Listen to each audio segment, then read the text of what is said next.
Et Calama. Et bonsoir et bienvenue pour une nouvelle vidéo de Grande Arène. Donc c'est parti pour une nouvelle saison où je suis opposé à Monsieur Dafandra Putra 5747. Et donc je vais diffuser le replay. J'ai joué cet après-midi et maintenant, à l'heure où je vous parle, nous sommes jeudi.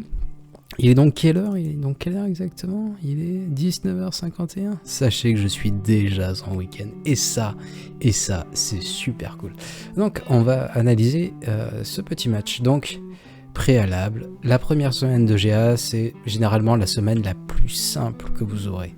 Donc là, il y a vraiment tout le monde, quoi. Alors que semaine 2, vous affronterez forcément, si vous avez gagné tous vos matchs, que des gens qui vont également gagner tous leurs matchs et donc sauter une division, ce qui est plus complexe. Quoique, ça va devenir beaucoup plus simple de sauter des divisions étant donné qu'il y a une flotte en plus.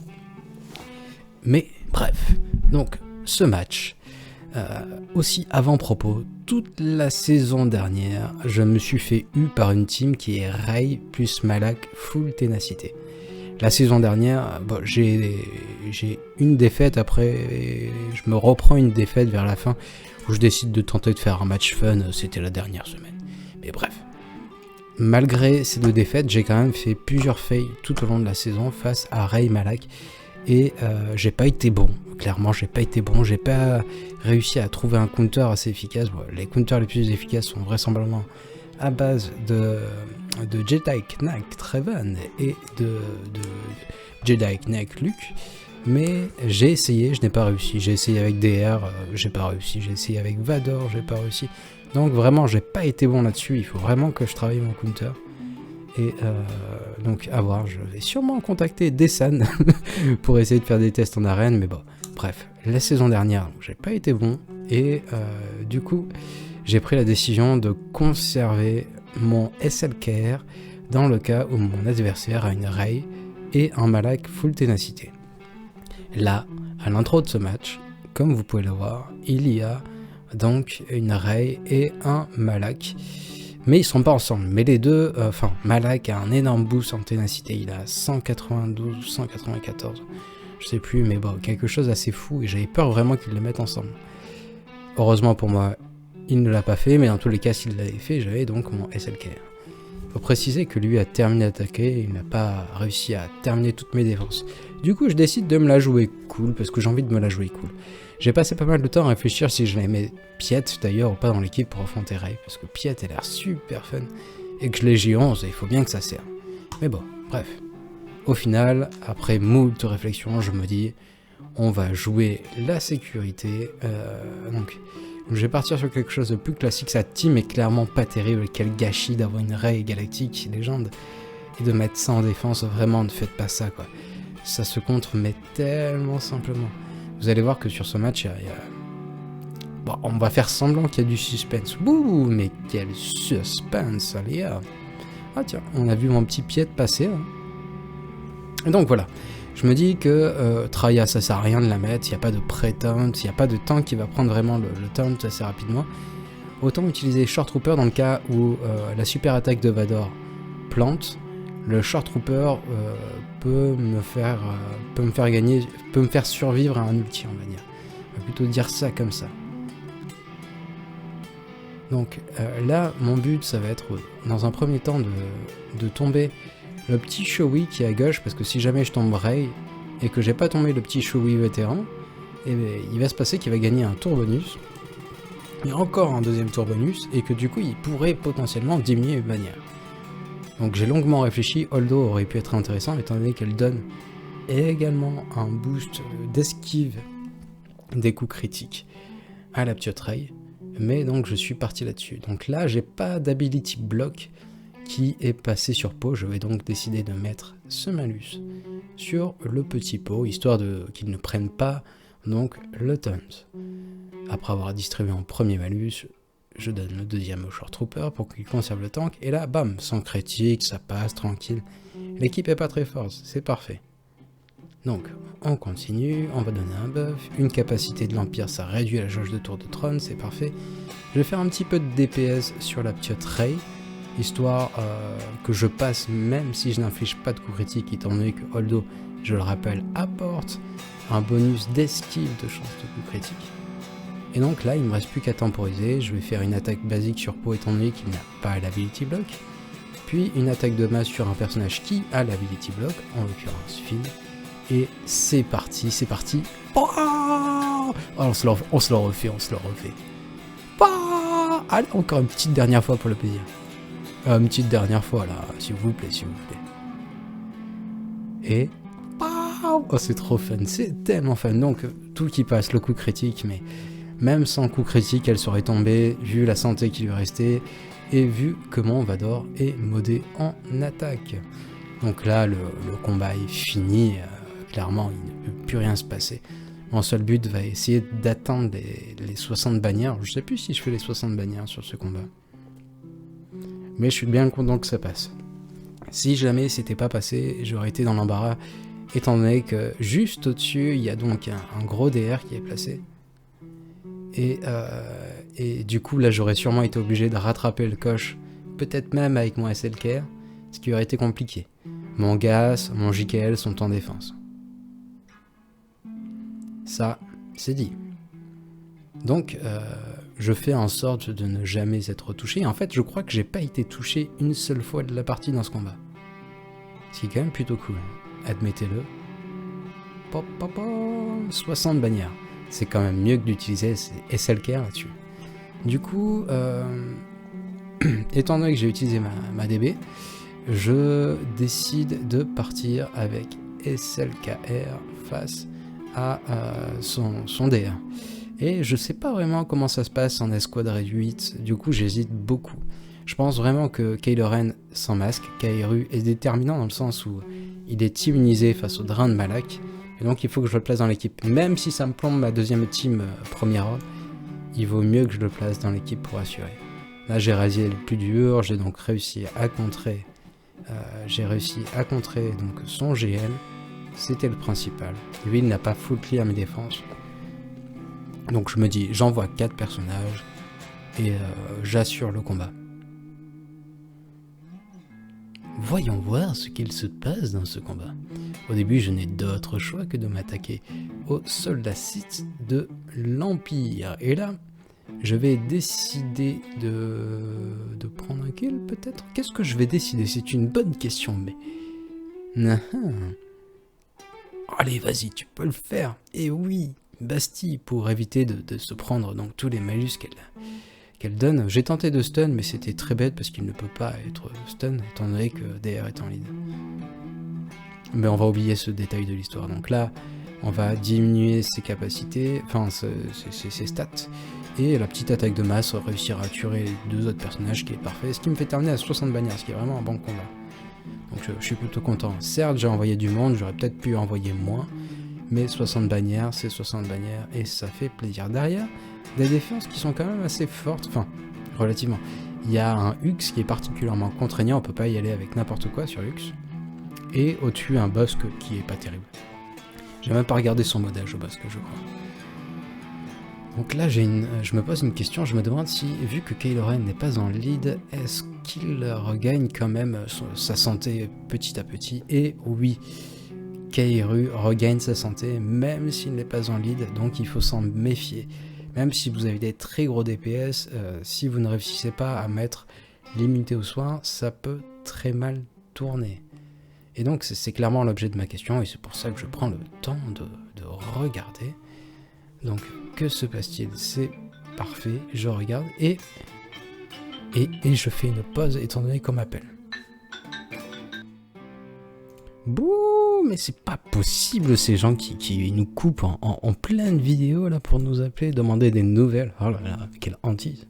Donc revenons-en à ce match. C'est vrai que j'avais oublié de vous présenter le haut comme une 2 que je suis. Et donc le haut, il y avait quand même ça. Il y avait un petit GG, rien de trop compliqué. Une Géo pas déconnante. Et donc des sauts de la nuit. Quand même, il y a des défenses assez costauds. Donc c'est pour ça que je suis plutôt content. Surtout qu'à la fin de la vidéo, vous verrez mes défenses. Donc il y a quand même pas mal en défense. Je suis vraiment content du résultat. Mais on va reprendre ceci. Et donc là, qu'est-ce que je vais décider de faire? j'avais décidé de tenter le défi avec les Sœurs de la Nuit. Donc il faut faire des kills avec les Sœurs de la Nuit. Et là il y avait un défi d'un jour qui consistait donc à utiliser l'esprit Sœurs de la Nuit et le zombie Sœurs de la Nuit dans une équipe. Je me décide donc à utiliser mes Sœurs de la Nuit contre les JO. Mes Sœurs de la Nuit, donc 2 G12, enfin non, 2 G13, et surtout pas de G13 sur Daka. Il faudrait vraiment que j'y réfléchisse parce que le G13 de Daka apporte beaucoup, vous pourriez vaincre des GG avec, vous pourriez vaincre beaucoup de choses. Mais c'est plutôt du côté où j'ai pas envie d'augmenter ma PG avec une équipe qui n'est pas méta. C'est pour ça que je ne le fais pas.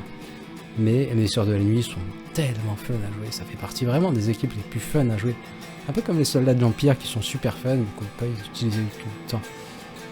Les Sœurs de la Nuit étant bien modés, j'aime bien les placer en défense, mais du coup ça m'a fait plaisir de les avoir en attaque, même si du coup je n'ai pas l'habitude de les utiliser, et j'ai un peu eu peur là, quand je vois le focus qui se passe sur Daka là à côté.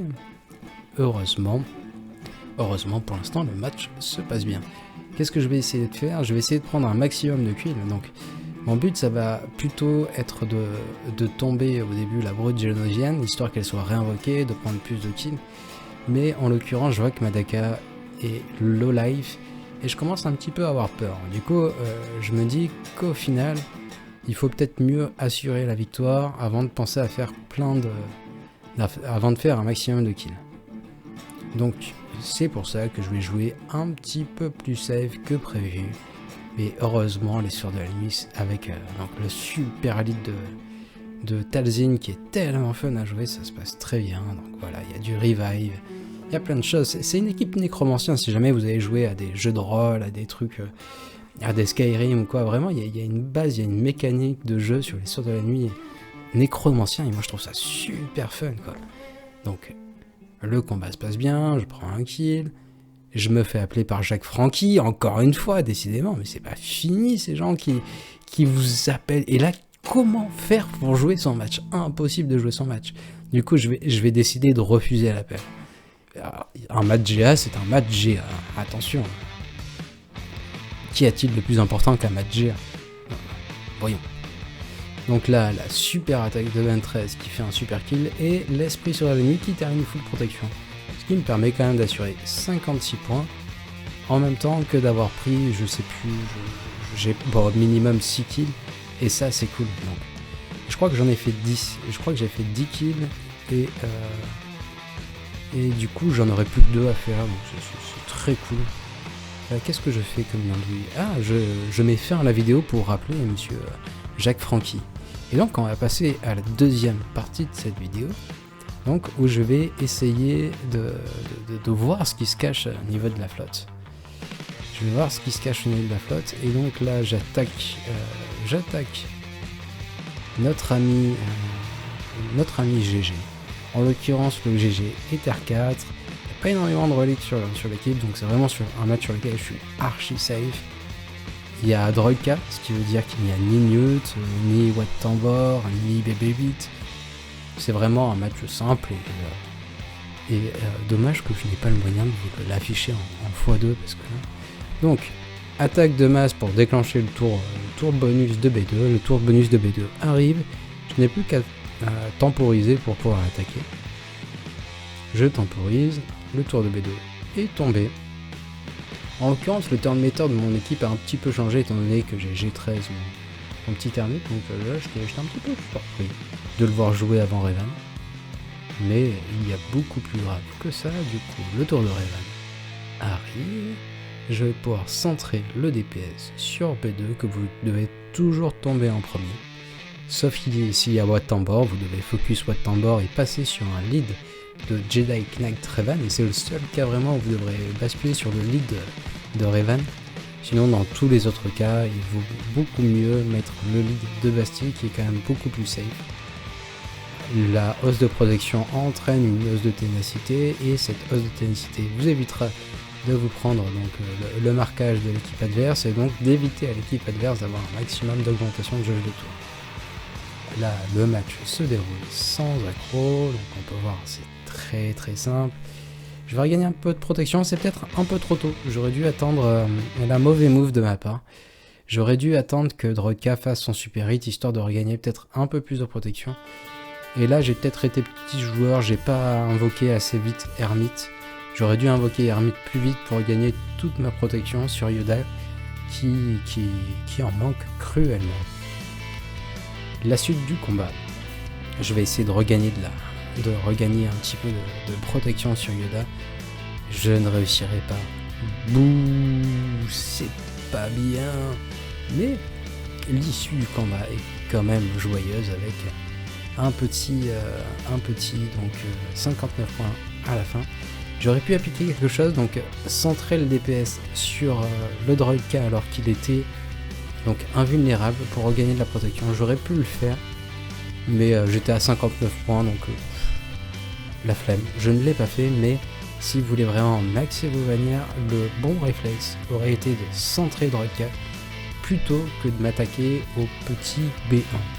En attaquant le droid K, en ne faisant pas la passive de Bastille, j'aurais pu atteindre les 60 bannières. En même temps, là, j'étais prêt aussi, j'étais pas très loin de regagner toute la protection sur Yoda. C'est pour ça que je le joue comme ça. Il devait manquer pas grand chose. Mais bref, 59 bannières. Tant pis. Donc là, ce niveau de la partie, il me reste mon DR, il me reste mon Luke et il me reste ma Traya. Dans les équipes vraiment fortes. Je décide d'envoyer DR contre les Sœurs de la Nuit, mais en l'occurrence, je n'ai pas Bastila, Shan, déchu, et je vais décider de partir en escouade réduite, histoire de valider des défis assez rapidement, histoire d'augmenter un petit peu mes points, mais vous allez voir que j'ai quand même eu chaud et que j'aurais plutôt dû sécuriser le combat. Sans Bastila, donc il n'y a pas le malus d'attaque et il y a quand même pas mal de DPS, sachant que mon niveau de relique sur l'équipe, notamment sur DR et sur HK, mes niveaux de relique sont pas très forts. Et donc là, quand je vois ça, je serre les fesses. Vraiment, je serre les fesses. Bon, avec toute la politesse que cela m'exige, mais je vois que ma santé descend 50% et là je suis un petit peu mal. Sachant que j'ai déjà beaucoup de protection sur mon DR. J'ai triangle en protection, rond protection, donc si toute la protection est tombée, c'est qu'il peut réussir à me tomber. Donc là, ce que je vais faire, la ptiote là, elle a la peur, donc je vais continuer à prendre des kills. Elle a la peur, elle ne peut rien faire, elle a le choc qui évite le gain de TM. Donc je me décide, j'ai peur de perdre mon DR et que ça tourne mal. Du coup, je prends vite fait des kills. Où je peux prendre des kills pendant que elle ne peut rien faire. Et là, c'est l'ami Jérém qui envoie une info, et c'est super. Merci Jérém d'envoyer des infos. Donc là, j'avais préservé le super hit de mon maraudeur, je l'utilise, je continue. Il me reste un tout petit peu de santé à regagner ici. Je regagne ma santé pour avoir 4 full santé, 2 full protection. Ce qui fait un score de 59 et je m'en tire plutôt bien. J'ai une petite frayeur, mais ça va. Je découvre donc ces deux flottes. Je précise que j'ai placé mon malvoyance ainsi que un Hux en défense. Mais ça, vous le verrez à la fin de la vidéo. Et du coup, son malvoyant, je vais décider de l'attaquer tout simplement avec mon ego. Je vois que le niveau de ces personnages est quand même très bas. Donc je vais faire une nouvelle escouade réduite. Le but, ça va être de valider le plus rapidement possible les escouades réduites, d'augmenter son score, d'augmenter ses bannières. Donc là, je vais prendre un petit temps à réfléchir qui j'utilise, qui je mets pas. Et au final, pour moi, donc vous pouvez voir d'ailleurs, vous pouvez voir que si son GG est à 7 étoiles, il manque des étoiles à côté sur la hyène et le tank. Enfin, bref. Je vais décider de partir avec 3 renforts, donc d'en retirer seulement un, et je rajouterai 5 à cette équipe. Mais je le cherche en vrai, comme une andouille, mais il est R7, 5, forcément il est en haut. Quelle idiotie. Quelle ineptie. Voilà, première fois que je l'utilise en vidéo. Je suis fier que vous ayez eu la chance, l'immense honneur d'entendre le mot ineptie dans mes vidéos. Et je pourrais peut-être sortir le petit Larousse histoire de vous expliquer donc, la signification du terme ineptie. Donc que se passe-t-il? Là, étant donné que son tank est vraiment low, je vais décider de l'attaquer en premier. histoire d'éviter les attaques de masse à long terme. Et en fait, j'aurais pu tomber cette andouille beaucoup plus vite sans avoir utilisé cette attaque de masse. Donc mauvais call de ma part, j'aurais dû utiliser Asuka contre le petit étant donné qu'il n'avait pas beaucoup de protection, qu'il était vraiment faible. Et à contrario, j'aurais dû faire l'attaque de masse plutôt sur... c'est la hyène ça ? Non, le bombardier. Je contre le droïde bombardier. En général, j'ai plutôt tendance à attaquer Sunfac. Là, j'ai changé mon plan, donc j'ai plutôt attaqué le bombardier étant donné que Low Years. Et donc, il reste plus qu'à attendre que ça tombe.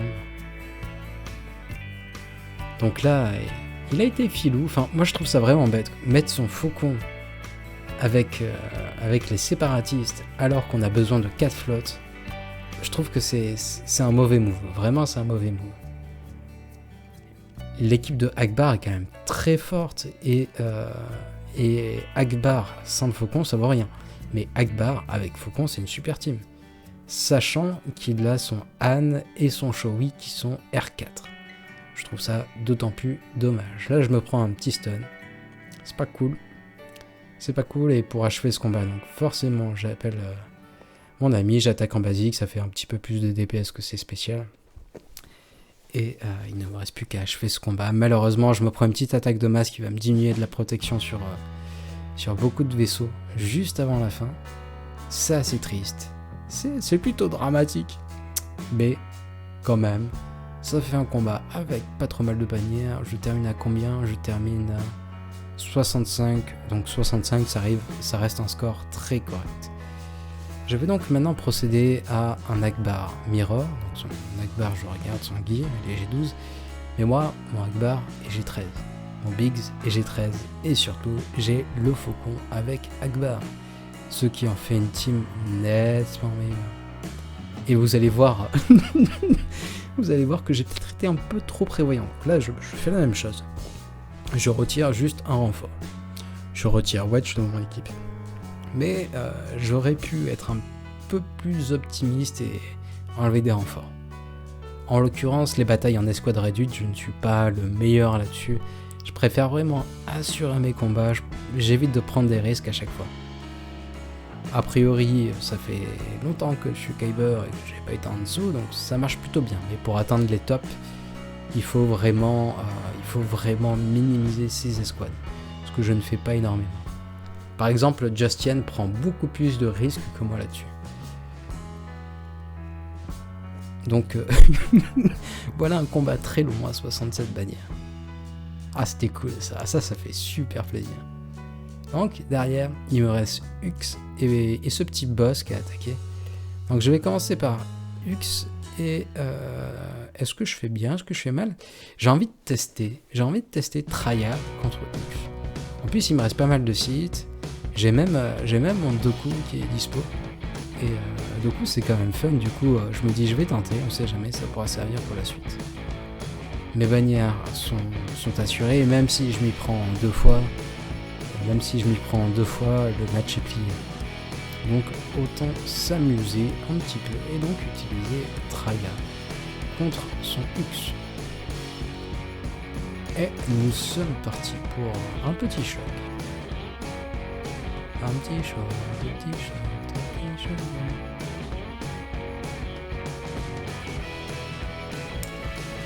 Donc le principal risque peut-être ça va être donc son Kylo Ren Masked qui est R6 de mémoire, qui est vraiment celui qui peut enlever beaucoup de protection, mais la présence de Doku en fait vient le contrer. Doku va totalement tuer la partie de Kylo Ren Masked quoi. Donc à chaque fois que Kylo Ren va faire une attaque de masse, et bien Doku, qu'est-ce qu'il va faire? Il va riposter, il va regagner de la protection, et il va se soigner en plus de ça. Du coup, pour le coup, je trouve vraiment que le call d'avoir mis Doku dans cette équipe, c'était vraiment pas mal. Je suis content, c'est fun à utiliser Doku aussi, j'aime bien ce personnage. Malgré moi, je ne réussis pas à regagner toute ma protection, je ne réussis pas à regagner assez de protection. Là, je vais me camoufler étant donné qu'il y a de la riposte et que j'ai encore espoir de regagner toute ma protection. Il n'y a plus de riposte, j'ai donc infligé la confusion. Et il reste plus qu'à attendre. Donc, Kylo Ren attaque. Kylo Ren se fait stun. Haha.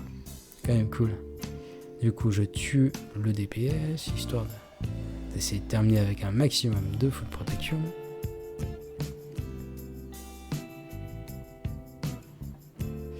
Là, j'avais décidé de tuer le seul DPS restant, en fait. Les deux autres n'ont pas de DPS restant. Mais peut-être que de le laisser en vie m'aurait permis de terminer full bannière, enfin, full protection sur Dooku, je sais pas. Il a peut-être trop de DPS pour le regain de protection de Dooku. Oui, apparemment, c'est le cas, vu qu'il n'a pas regagné assez. Donc au final, ouais, je suis plutôt content.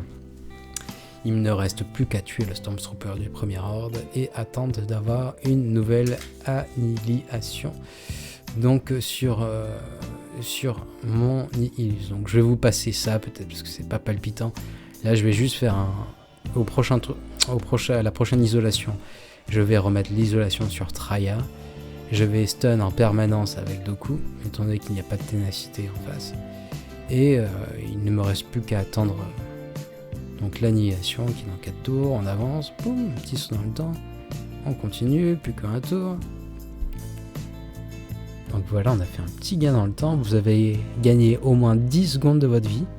J'espère que ce petit mouvement vous aura plu. Donc, il ne reste plus qu'à attendre. Nihilus arrive. Et je bec, je bats la boum. Et pour la fin, pour le dernier combat qui reste, ça va être de la pure joie, du pur fun. Luke CLS contre Bossk. Alors là, je décide d'assurer. J'aurais pu... je ne mets pas Shoei PU étant donné qu'il prendrait la marque de Shoei. Et je préfère que Luke ait la marque Shoei PU. Donc c'est pour ça, je vais choisir d'envoyer... je suis parti un petit peu trop loin. Je vais choisir d'envoyer quand même ces 3 PO, histoire d'être sûr. Donc voilà, c'est parti. Et ça va être un match expéditif. Donc un petit stun ici. Donc là maintenant Boba a une attaque de masse. Je vais essayer d'enlever toute forme d'attaque de masse. Que vais-je donc faire? C'est une bonne question. J'aurais dû le TM de Bossk. Cool. Je supprime la deuxième attaque de masse. Parce que Dengar, c'est le genre de perso qui peut vraiment, à la fin du combat, vous retirer pas mal de bannières. C'est pour ça que je le tue assez rapidement. Donc, Grido a des bombes, on se sépare des bombes. Et il ne reste plus que Bossk achevé qui va tomber dans d'affreuses souffrances. Donc, encore un match à 61 points. Ce qui fait qu'au final, je m'en sors vraiment bien avec 2130 bannières. Comparé à lui qui a 1774 et qui ne réussira probablement pas à finir mes territoires. Il a donc fait un fail sur mon Hux. Alors là, je précise, j'adore la navette de Kylo en renfort. Ce renfort est juste génial. C'est pour ça que je le mets en renfort. Mais là, à chaque fois que je mets des bons vaisseaux, ils sortent pas. Donc les deux autres, c'est juste pour avoir des tanks et protéger plutôt donc mon petit Kylo Ren, mon petit Kairu qui a un DPS totalement fou. Donc c'est pour ça que je mets des tanks qui prennent l'aggro directement en renfort. Mais, en principe, la navette de Kylo, je la place en premier renfort, elle sort jamais. Ça, je comprends jamais. Comme la molle, je le place, c'est lui qui sort, je le mets en dernier. Donc peut-être que ça me fait tout le temps ça, donc je vais voir. Je vais probablement... je vais peut-être inverser l'ordre. Si quelqu'un sait comment se déroule l'ordre des renforts, vu que là je n'y comprends rien. À chaque fois, c'est les pires renforts de mes équipes qui sortent en premier. Ça, vraiment, je comprends pas. Donc, bref, là, derrière, forcément, j'avais 2 Géonosiens, mais c'est Dark Maul qui sort. Dark Maul, donc, pour éviter qu'il puisse focus qui veut. Et donc, là, des tonnes pour éviter qu'il puisse focus, donc, Kylo. Et j'ai choisi les 2 pilotes, étant donné que ça fait partie vraiment des vaisseaux les plus rapides du jeu. Et donc mon but, ça va être de prendre un kill assez rapidement, d'empêcher l'adversaire vraiment de poser son jeu. Et en l'occurrence, ça a fonctionné, étant donné qu'il a quand même fait un fail là-dessus. Le reste de mes défenses. Donc, étant donné que je garde mon Kairu, j'ai besoin de poser pas mal de bounty.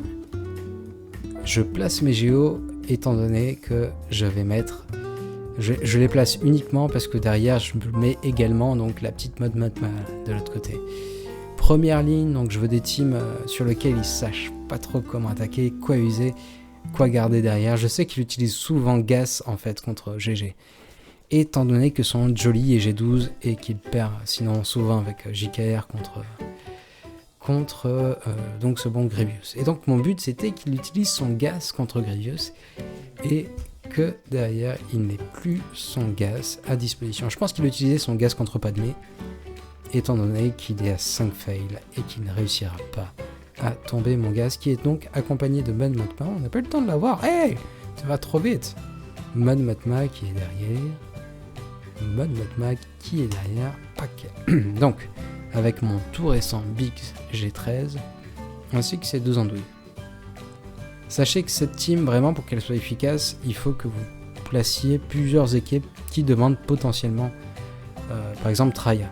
Traya, c'est vraiment un hard counter de Mud Matma, c'est tellement simple, tellement efficace. Donc là, en l'occurrence, Traya, elle peut être demandée pour affronter Padmé, elle peut être demandée pour affronter les Géos, et donc elle est demandée pour affronter Mud Matma. C'est pour ça que je passe Mud Matma. Si je mettais juste Mud Matma et pas les 2 autres teams, ça ne servirait strictement à rien, ce serait vraiment beaucoup trop simple à passer. Au même titre, ces 2 équipes peuvent être contrées avec Vador, donc plus vous multipliez les équipes qui demandent le même compteur, plus elles seront efficaces. Et si jamais vous avez Rey Galactic Legend, ce sera encore plus efficace de placer une petite Mud Matma derrière, ou Mud Matma, ou des Géos qui est derrière. Voilà tout. Donc le match est terminé. Je suis content de ce match. J'ai réussi à faire pas mal d'exploits. J'ai réussi à maxer plutôt mon score. Donc c'est cool, une petite GA qui commence comme ça. J'espère que cette vidéo pourra vous plaire. Je vous souhaite une merveilleuse soirée. Et je vous dis à très vite pour une nouvelle vidéo. Hasta luego!